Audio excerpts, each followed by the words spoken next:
I have went from a 17-year-old girl whose mother said she'll never finish high school to 2 weeks ago, my mother said, I want to be like you when I grow up. Wow. Crazy. I used to have an addiction to Checkers burgers. You got Crohn's disease, you're supposed to stay away from red meat. And I would eat Checkers burgers every day. Wow. And literally, I could feel my gut trying to get this stuff out of me. It was so painful. And I would always end up back in the hospital. And they would always have to cut off a section of my intestine and connect the healthy parts again. So he's like, look, you want to live or you want to die? What you want to do? Welcome, Carla. Hey, Michelle, how are you? I am wonderful. Can you introduce yourself for me? I'm Carla Hawkins. I'm a daughter of the kingdom. First and foremost, I am a mom of 4. I'm a registered nurse. Yeah. Yes. What do you love to do? What's your passion? I love taking care of people and making them feel better. Yeah. I know I learned that about you when you came to the summit. Actually, it was about a year ago. Yes. In 2025. Can you tell me, where were you before attending the summit 2025? What was your life looking like? Oh, wow. There were many seasons wrapped up in one. Because when one season ends, it's like, phew, it was right into another. And I remember one day telling you, I felt like something out of a movie where it hit me and my tooth knocked out. And I said, okay, come on, and it hit again. I'm like, okay, wait a minute. And I was coming out of a divorce. It was a 4-year divorce, and it really knocked me down. I would have to say I was a very strong, proud person prior to that time. And then when the divorce came, it kind of knocked me on my knees. And I'm like, wait a minute now, this is not who you are. And I would have to say God came and got me out of the mud. Because even though prior to the summit I was here, I had worked a few levels up, but I felt stuck. And not just like stuck, I felt like, okay, you know the move, but you're not doing nothing. So what's wrong with you? And I took the what's wrong with me part to say, you doing something wrong and you're not getting it. So I focus on reading books and, hanging out with people that I thought would be what I wanted to be, instead of realizing, love yourself. So before the summit, I was stuck and in a place of discouragement, if I had to put it into a few words. So good. So what would you say you would name that mountain coming to the surface? What would you name that mountain that you had to stand before that was a challenge that looked so insurmountable? Megatron. Because it was multiple mountains that made one larger mountain. And it seemed like I got up one mountain, but I was still a valley right there. And I'm like, well, God, I'm loving people. I forgive, my ex-husband. I started working in ministry and working in working in the church as far as volunteering and serving more. And I was fasting all the time. And I remember one day a person that I talked to often said, you fast all the time, when do you eat? And I'm like, well, okay, let me quit fasting so much. I'm doing that wrong. And it was more so I was trying to make myself fit what I thought was supposed to be the right image and picture of a godly woman. And I thought that everything about me prior to that decision was wrong, and I needed to change it, including the people, the places, and everything. And coming to the summit, I thought I was coming to deal with an issue with myself. And as I arrived there and I listened and I talked, the questions you asked made me realize it's a bigger problem than that issue that you're putting your finger on. So I did have a control issue also, but I looked at it as I'm a leader, I'm not a follower. As a child, I fought for my older sisters. I'm the fighter. And I'm like, okay, I gotta change all of that. I have to be a whole nother person, because that's not who God wants me to be. And that was part of my mountain. It was several mountains in one. Let me ask you this question. After the divorce, did you lose a sense of yourself? Did you feel like you couldn't make it without him, per se? Was that a struggle to find your identity and your footing, even being a nurse? How did that leave you, that particular relationship, after coming into the summit? Yes, I would have to say I had never been in love until after I turned 40 years old. Everything prior to that was, it's about me. You're going to do what I want you to do, how I want you to do it, and if you don't, So the divorce, after Petrus left, it left a spot that really hurt because I had heard words that said, oh, you're gonna always be alone. And they didn't come from strangers, it came from my kids. You know, if I told my son that particular day, go down there and wash the dishes. And, you know, it became an argument, oh, you're gonna always be alone. Then follow up less than 12 months later, here this man has thus went and done this too. And so I'm like, ugh, you know, I was really hurt and I was very broken. But I remember the question that I said to myself is, how did you allow this to happen to you at 40 when you had better sense than this all through your 20s and 30s? And then the question became, God, why did you let this happen to me? What did I do? Why did I deserve this? And he said, I didn't. You told me what you were going to do. And I just stepped back and let you do it, but I'm here. And he got me out of the mud. And there was one mountain, but I did not realize what mountains were until I came to the summit. So good. So what was your biggest breakthrough coming to the summit? The valley is not punishment. I would think, I looked at it like, okay, one thing you must know is when you get to the mountaintop, that's not your final destination. There's always going to be a mountaintop, but there's always another mountain on top of that mountain. So Megatron does exist, but I'm Megatron Mama. All right. Thank you, ma'am. Yes, I ma'am. hear that. And you said, I mean, and it's such a good thing because sometimes we may think, you know, going through a mountain is just a one-time mountain. But in life, there are going to be several mountains, just like you said. You're going to go up, come back down, and then have to face another situation. And it's so important to be able to have the tools and the skills and the strategies to be able to face mountains instead of going the other direction. What are some of the things that you've learned while you were at the summit in 2025? One thing that I learned and carried with me, I don't go down the mountain unless I choose to. I'm leveling up. On my mirror, I wrote, you're leveling up. So up a mountain, it's a valley because you can't be promoted unless you go through a spot. So now when I hit a valley, oh yeah, this is it right here because this is what's up now. I know you got me because you got me here. So okay, then this what's up. I'm ready. You know, opposed to before feeling what's wrong with me. Why? Oh, I shouldn't have went off on this person. Now look, I'm back here. Valleys are not for punishment, and that is what I stand on. Valleys are my training ground for that next battle. David didn't go to one battle. He went to multiple until they said it's time for others to battle and you rest. So good. One of the things I do remember you sharing, as you mentioned earlier, you have a passion for serving others. You have a heart for the homeless. You have a heart for those that transition from, you know, prison into, you know, everyday living. And you shared one of your dreams at the summit. Can you talk just a little bit about your dream and then tell us from where you were then talking about it, a year later, where are you now as a result? She's very modest because she just summed it up very nice. She asked a question. And that question hit so hard that it brought tears, but it brought reality. We were sitting in a circle, and I don't want to mistake the question because I asked you to skip me. I didn't even want to answer the question, but I think it was along the lines of, you know, what's your purpose? What do you want to do? What do you like to do? And I really didn't have an answer for that, but I remember it brought up, I want to take care of the people, you know, I want to take care of people that other people mistreat. And you said, oh, so you want to take care of the poor and the desolate, and you gave the Bible scripture. And I didn't know that was in the Bible, so then I'm like, wow, God, okay. So, you know, that kind of made me delve a little deeper into it. And the poor and the desolate, I'm like, okay. And I thought back to the summit lasted after the summit for me. Because as the days and the weeks went on, and I thought, okay, well, I'm going to take care of the poor, the desolate. But why? Why did you pick that? It's what I'm saying to myself. And I'm like, well, I remember you saying, oh, well, your family was mistreated when you were young.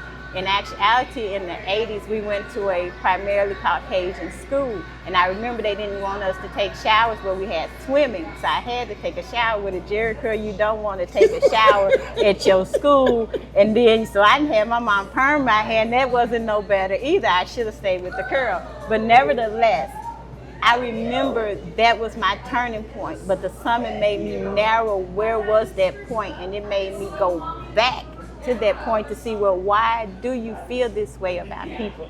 And I remember people looked down on us, and they didn't think whatever they thought, but they looked down on us. I never want to feel that way. So if someone is off sitting by themselves, I'm guaranteed to go over there and say, hey, what's going on? You want to come over here with us? Or I just seem to be a bully for bullies, because unfortunately I did become a bully, but I was a bully to bullies for the people that kind of mistreated. And to this day, I like to make people feel better. So if I walk by, I say, oh, you look beautiful today. You know, maybe didn't even really pay attention, but nobody else may say that to them. Through God's grace and through the push of the summit, I realized that it's what I want and not what I think. The dreams that I had coming from the South, the thoughts that I had, which are dreams and visions that I had coming from the South Side of Chicago, a high school mother, a GED recipient, 4 children, 2 husbands. People said, oh, well, whatever, even my closest advocate, which is my mother, oh, whatever. But I sit before you today with 3 businesses, a registered nurse, a group home license with 5 residents. God is amazing, but don't think there was no valleys and no mountains there. You heard the mountain, but getting to there, I hit several valleys. You know, and so when I would hit that valley, though, I would remember and take out my compass, which sits on my bathroom. You brought your compass. I'll keep this, and I keep those cards. You remember how you had us write a declaration? Each one of us had to write. So in my bathroom, I keep this on the sink. So, you know, it hangs on, it's really ghetto, but it hangs on the sink there. So that way when I wake up, I ain't got to worry about, well, looking down. What's back there, that ain't got nothing to do with me. Because if it did, I would be still there, you know. So good. Just keep on going. So I told my mom the other day, I said, oh, y'all gonna be dropping me off at the executive airport one day, because I'm not for this waiting in line and all this stuff and getting there 2 and 3 hours early. So, you know, and she was like, whatever, you know. And to this day, it's like, whatever. But from the Summit 2025 to 2026, I have went from a 17-year-old girl whose mother said she'll never finish high school to 2 weeks ago, my mother said, I want to be like you when I grow up. Wow. Praise God. So good. Yes, ma'am. So I want to pull out what you just said. From 2025 to 2026, you have 3 group homes? No, I have 3 businesses. 3 businesses. I have What's a the first? licensed home health agency through ACA. I have a licensed medication course through APD, and I am a licensed agency for APD, and I have a group home. So I have 4 businesses. 4 businesses. Yes, ma'am. And so with the group home, you have clients that come and stay there. How many clients do you have there? Right, we have a license for 5. We currently have 3 residents living there now, and I will give all praise and glory, because there are people that are saying they have not got a resident in their first year, and within 3 months we had our first resident, our second resident, and our third resident. Our first resident came April 27th, and the last resident came June 4th. 3. By the 7th month of completion, 6 is human. You can't tell me God is not real. Do you understand? Listen, what's really making my heart just sing with joy, from one question asking you at the summit, who would you like to serve, the desolate, to you now owning a group home where you are now serving those that are underprivileged. Yes, ma'am. Yes, You ma'am. turned literally an answer into reality. You God did it turned an quantum. answer into reality. Yes, ma'am. That is amazing. You literally took the walk. I am super proud of you. Now that's the kind of results that God wants us to have. They're tangible, not something we're just talking about. You didn't just talk about it, but you literally created it. I took my yes, and it couldn't change. It had to stay It yes. had He to said, stay why the did you yes. say yes? So good, so good. So if I were to ask you, if there was one thing that impacted you the most at the summit, what would it be? And honestly, when you asked us what do we think our weaknesses were and what was the change of us from before to now, what was the change of us from before our first day at the summit to that day at the summit. And what I realized is I was trying to identify one issue which had nothing to do with anything. Wow. Yes. And once I identified that issue, it's like God started moving so swift. I started saying, well, wait a minute now, slow down, because okay, hold on, because and but he didn't ever slow down. And even in the rocks, when I hit the rock, I said, well, God, this part of the mountain. And when I hear my family to this day talk to me, I think of the summit. I'm not going to ruin it for anybody, but I do remember the movie that you showed us. And I remember everybody said he was crazy. So I don't care about nobody feeling I'm crazy now, because crazy people accomplish great things. You a crazy woman that got 4 businesses? Yeah, I was already and serving called the crazy, people that you but love. Yes. And they're So good. loving. They're loving. They're wonderful people. When someone asked me about something, I said, I pray for these problems. Even the other day, I had to put oil on me because I don't want nobody to think that, hey, it's going to be smooth. But if you remember to check yourself first, everything else going to be okay. So good. Yeah. Carla, again, super proud of you. Thank you so much. It was wonderful hosting you at the summit. And I just want to remind you, keep climbing. Thank you. See you this year. Welcome, Donna. Thank you for having me, Michelle. Yes, introduce yourself. My name is Donna Shirk. I am a woman of God. I'm a mom, a wife, a grandmother of 4. I'm a business owner. Yeah, and I'm just happy to be here. Love it. Loving it. Listen, you got to talk to me. Uh-oh. Because you attended the summit in 2025. I did. Prior to the summit, who was Donna? And why did you give your yes to the summit? Who was Donna? Donna was everything to everybody and not nothing to herself. I was giving so much of myself to everybody, I was leaving myself on the back burner. And so coming into the summit, I was like, yeah, okay, I'm gonna go. I'm gonna go. When I walked up out of there, I had my boots strapped up. My chest was sticking out. I was like, I have a new attitude. I'm about to show some people some things. Yes. What mountain were you facing when you stepped into the summit and we talked about the mountain? Because the mountain is a metaphor for the challenges that we face, the things that kind of stand in between where we want to go. So what would you describe or identify your mountain as at that time and season of your life? So I had several mountains. I had the mountain of illness. I had the mountain of fulfilling everybody else's needs.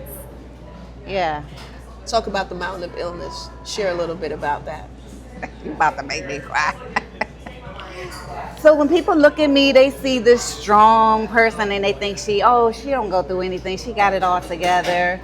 Well, I struggled with Crohn's disease for years. I had 8 surgeries. I spent countless months in the hospital, not days, months. My longest stay in the hospital was 3 months. I lost so much weight. I got down to like 75 pounds. I had to gain a pound every week and go to the doctors every week for a weight check. And then I just started losing myself, right? Because Donna was gone. You know, people were like, oh, she on crack. It was so much, but it was an illness that I had no control over. And then it just was illness after illness after illness. Every time I would get ahead to do something, here come the illness again. And so I used to have an addiction to Checkers burgers. You got Crohn's disease, you're supposed to stay away from red meat. And I would eat Checkers burgers every day. Wow. And literally, I could feel my gut trying to get this stuff out of me. It was so painful. And I would always end up back in the hospital. And they would always have to cut off a section of my intestine and connect the healthy parts again. So he's like, look, you want to live or you want to die? What you want to do? And it was like a wake-up call. I said, I want to live. He was like, so stop eating the red meat. You need to do this. You need to do that. Take this seriously. It's like, okay. Cut the red meat out. Started my event planning company, and it was a big success in Maryland. And then we moved to Florida. And I was like, God, what are we doing? I know you said go to Florida, but I don't know. I don't know, Lord. I want to go back to Maryland because I had started working in movies and everything. So came here and Pastor Reva prophesied over me before I even joined the church. She's like, God said, don't worry. He told you to move here for a reason. And I was like, what? She's like, he's trying to clean everything up. He's getting everything out of the way. So when you're ready to receive, it's going to be big and you got to be ready. And I was like, okay. And she was the one that told me that the devil uses my illness because he knows that there's so much in me that God is trying to bring forth. So he attacks me with illness. So talk about the cancer. So then here comes, now that was crazy. I actually had, the cancer was a humble. I say it was a humble, but I also say that God works everything together for your good. So I had a major surgery in 2021 because COVID hit, so they canceled my surgery. But I had a major surgery. It was so major, I was in the hospital for 6 days. And then I had a nurse that came to my house every other day. And I couldn't do anything but walk every hour, get back in the bed. Walk every hour, get back in the bed. And I kept telling her my legs hurt so bad. She's like, oh, they're weak. They're not swollen. They're not hot. They're not red. It's just muscle weakness. So from January to March, I was on bed rest. March 6th, home health care said, okay, you're doing good. We're going to release you. I told my husband, take me to the water. It's my happy place. And I got so winded. And I was like, okay, I'm still recovering. I haven't done anything. I went home, sat on the couch. We watched a movie. I broke out into a great big sweat and was like, he's like, what's wrong with you? I was like, I got gas. Let me try to get it out. So for 3 days, I didn't sleep because I couldn't lay down, because every time I laid down, it felt like a truck was on my chest. Then the pain radiated up my left side, all the way up my neck, down my arm. And I sat up in the bed and Terrence was like, we're going to the hospital. I was like, I'm so sick of hospitals. I'm not going. Go to work. I need to think. You're in my space and I can't think. He's like, if you don't get out this house, I'm going to throw something at you. And so I sat up in the bed and I just started praying. And I literally said, God, I feel like I'm dying. And I need you to help me not lean on my own understanding because I want to go to sleep. I'm tired. And every time I lay down, he's like, get up. And I would try to lay down and the voice would get louder and louder. And then he said, go to the hospital. I literally called my neighbor and I was like, help. She's like, I can't hear you. I was like, just come. She's like, how am I gonna get in? I can open the door from my phone. Just come. She came in my room. She said, you look like a ghost.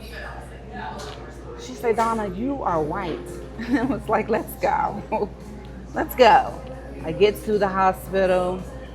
They run tests, put me in the waiting room and was like, if you start getting worse, just text us back or wave at the nurse. I literally start coughing up blood. I knew then, because I have a degree in health information technology, I knew I had blood clots. I was like, I'm gonna kill these people. Had they said something, we could have stopped them in the legs, right? So I go in there and the doctor's like, okay, tell me what happened. I ain't been to sleep in 3 days. I got this pain. Yeah, I can't sleep. That's what happened. Take me down to CT. By then, the blood tests are back. I come back from CT. Terrence is there. I'm like, what, you fly?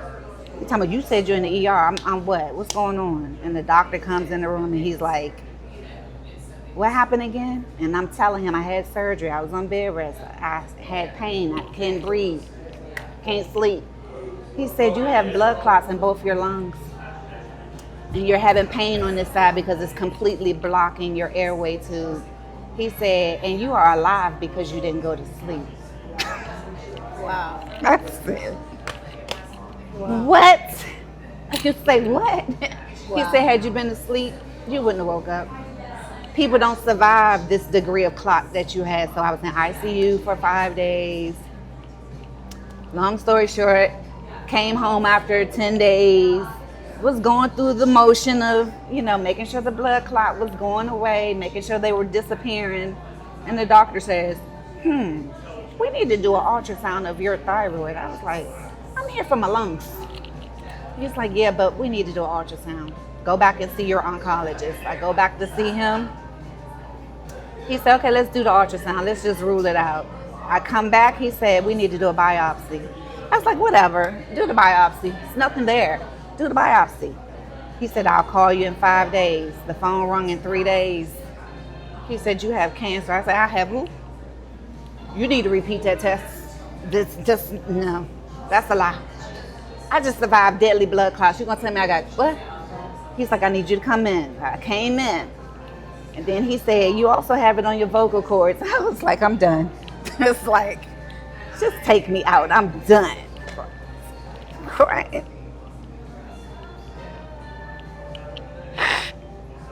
And it was just one thing after another. And I was like, God, why? Why me? Like, what's going on? Why am I under attack? So good, Donna. Thank you for sharing that. And it's so good that we can begin to even just hear like what you were facing before you came to the summit. And if we can take, I know we had several mountains, but the mountain of health was probably the biggest one because it literally was standing in the way of where you wanted to be. After being a successful event planner and having so many businesses and so on and so forth in Maryland, you come to Florida and it feels like everything's falling apart. And so you get to a place before you come to the summit and now you're probably questioning, can I even move forward? Because it's one thing after the next with my health. Talk to me a little bit about that. Was fear a part of that process? Big fear. And I think I spoke to you about that. I was like, I'm so afraid to step out because every time I get leeway, here comes illness. And so it kept me from moving forward. Like, oh no, I'm not gonna do it because something's gonna happen. And the summit, it just helped me step out. Like after the summit, I had my first makeup class in January. It was good. People are like, oh no, you gotta have another one. I wanna come. And then I launched my lip line. So thank you for the summit because it pushed me past my purpose. And I fired my children. Please tell us what you did. Because we did have a dialogue a little bit about that because you were everything to everybody. Everything to everybody. And I told you that I kind of helped you, gave you some clarity on what to kind of do. And what was that instruction we talked about? So she's like, you can't be everything to everybody. You're going to have to let go. You got to let go. I was the ATM, the nurse, the doctor, the problem solver. You can put your trash in my trash can, and I'm a solve it. That's just me. I'm the helper. To back up a little bit, I had a heart attack in November, so I spent Thanksgiving in the hospital, and it was like, okay, you went to the summit and you said you was gonna do X, Y, Z. No, I'm gonna do it now. So after I got out the hospital, I went to Hawaii just to rest. And then I went to Maryland and I had a come to Jesus meeting with my children. And I gave them resignation letters and told them, I love you. I'm gonna always be your mommy, but I'm not your ATM. I'm not your problem solver. I'm not your trash can. I'm not your nurse, your doctor, your lawyer. I'm none of that. Figure it out. And you all have till June the 30th to get out my house. Everybody's like, are you serious? Dead serious. And so my daughter moved out yesterday.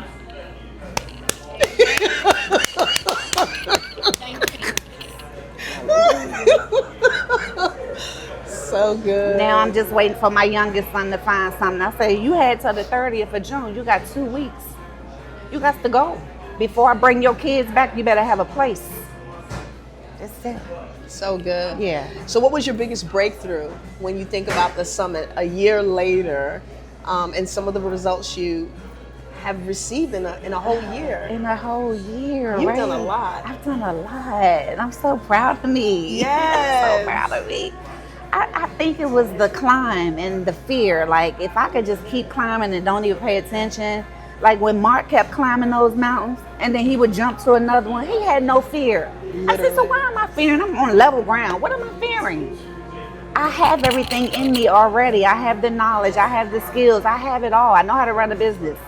Girl, go do what you got to do. Stop putting fear in the place of all your success. Just go do what you got to do. And so I just kept stepping out on faith, one thing after another. I was like, yep, I'm going to do it. Yep, I'm going to do it. I've been working on my lip line, y'all, for 10 years. And I put it on the back burner.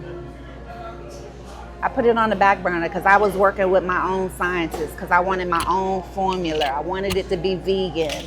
I didn't want to go buy something off the shelf and put a label on it. I wanted my formula. And so I got back into it. Cost me some more money. And then it finally got right. And I was like, oh, this is the formula right here. This it.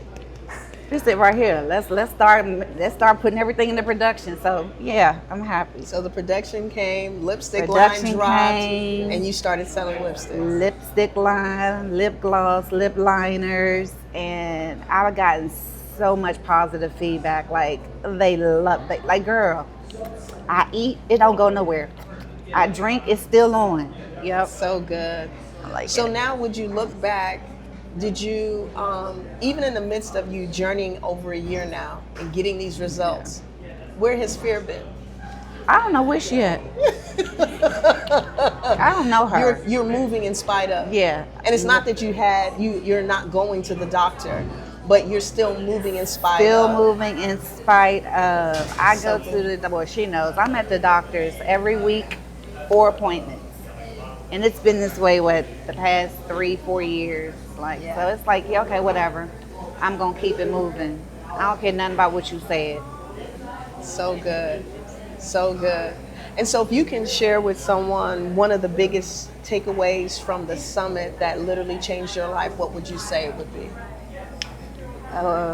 Watching Mark climb the mountain with cuts on, bleeding on his hands and having no fear. And I was like, yeah, we're going to have to put fear out the window. Because that was like my biggest thing. It was the fear of what's coming, what's going to stop me. So yeah, I've overcome that. So good. And here's the thing, I don't ever think we overcome the fear. It's there, it's present. I've but we just overcome keep, the stagnation. There you go. There you go. Because you just keep on moving. I just keep moving. And you feel the fulfillment. Because to see people purchasing your products feels good. Doesn't feel good. So good. And fear would have held you Oh, back it would have held from me doing way that, back. right? Well, just From like doing the that. makeup class. I literally had the flu. And I was like, Lord, I got a makeup class in 2 days. Like, are you serious? I did my makeup class with a mask on with the flu. Like, I was like, I'm not going to cancel it. Just going to keep on going. So good. Well, it has been, I am so super proud of you. Thank I am you. so glad that your life has changed and you're seeing things differently as a result of the summit. I am. And I just want to let you know, don't stop. I'm not going to Keep stop. going. I'm going to keep climbing. Keep going. Thank Keep you, climbing. Michelle. You are so welcome. Thank you so much.